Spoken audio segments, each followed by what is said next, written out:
sõitsid enne Estonia 21, mis on sul see historiku taust? Historiku taust tegelikult on selline, et ma alustasin üldse oma üleüldist võidujõusõidukarjääri BMW Cupist. Ja siis me kohtusime kohe Ain Lähkeriga, kes näitas, et kuule, mul raam vedeleb garaažis, et ehitame. Ja siis me ehitasime koos, ma võistlesin selle kuskil 5 aastat, siis lõpetasin ära, auto läks Annale ja siis ma nagu aasta oli paus, mõtlesin, et no, ei tee midagi, et kui tuleb, siis tuleb ja siis oli ka aasta lõpus tuli see asemele. See on niisugune ebatavaline valik, mis selle taust? See lihtsalt on olude ja asjade kokku sattumus, et pigem oli see, et ma vaatasin turul Estonia 25, aga nende kuidagi ei saanud kaubale ja need oli lihtsalt kaugel. See Rukutsi saamise lugu oli selline, et Raulo Arma võttis mul kraest kinni viimane Riia võistlus, ütles, et nii, nüüd tuled sinna taha ruumi, lähme räägime.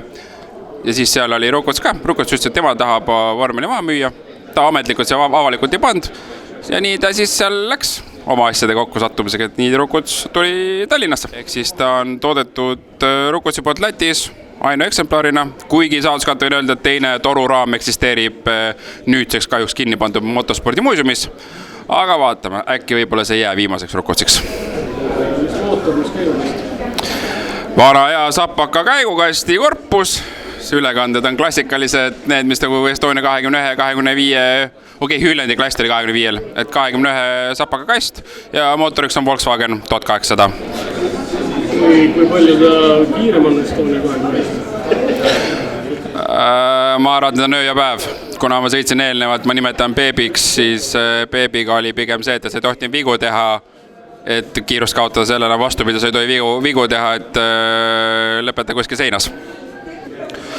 Meil on tegelikult väga huvitav hooaeg see aasta. Üle pikka aja, ma korra küsin Stenni, kas me oleme kunagi üldse käinud Leedus võistlemas vormelitega, ei ole? Ei ole, mina olen käinud aastal 94.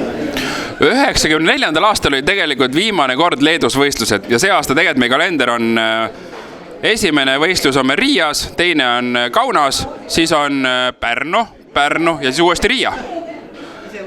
Ja ma tahaks teha tegelikult kõik kaasa. Ma tean juba eos ära, et ühele võistluse ma ei jõua seoses perekondlikel põhjustel, aga kõik ülejäänud olen kohal, teen kaasa, tuleb see, mis tuleb ja mis tulema peab.